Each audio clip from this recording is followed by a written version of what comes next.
perfect storm, funding being slashed at a time when the recession is driving more people back to the library.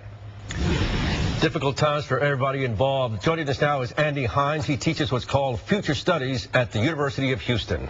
So, Andy, we got to ask you, the tax situation is not likely to change, and the recession certainly isn't likely to change right now.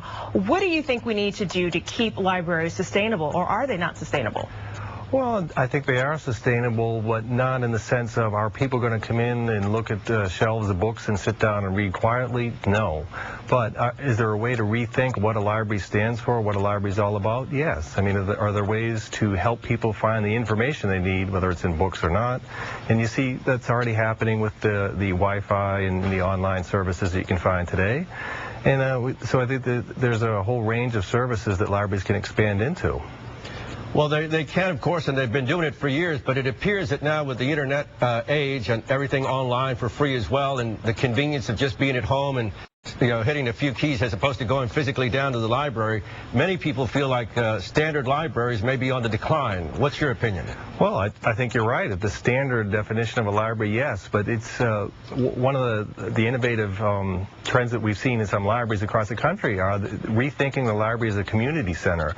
So what are the community kinds of functions that libraries can serve? They typically have really nice space, valuable space, that's not being used. So how can that be repurposed and rethought, and new kinds of services be added to the mix? Well, and that's what will get people to the libraries. Okay, well, we've seen from a lot of the research that we've done for this story tonight that Houstonians are using the library, but a large percent of Houstonians are not. So do you think it's fair for those Houstonians to have to pay for the public libraries? Well, I think whenever you look at a shared service like that, there's some that win and some that lose. I was trying to think of, what's a good example of another institution that's faced this kind of a problem. And you think of museums. I think 10 years ago, museums were kind of in this same space of nobody's going to museums, they're boring, they're dull, people don't want to go. And you look at like what the museum district in Houston has done. It's pure genius. People are clamoring to go to museums, and they're paying great money for it because they've rethought, the whole museum experience. And maybe that's the kind of model that would work for some, for the library system. How do we get libraries re-envisioned to be a place that people not only want to go to, but they're paying good money to go to? And that's the thing, that they're already there. They're a tremendous resource, but yet many people fail to recognize that. So how do you change that mindset? You've talked about some, I guess, high goals, but realistically, how do you do that in the short amount of time that you have? Well, one thing, I certainly talked to museum people, and I talked to the local people, and how were they able to turn that situation around to where, again, they've become a destination. And you look at another, think about it, is where are people going to hang out and talk and exchange information? It's the local coffee shops, it's the Starbucks, it's the cafes.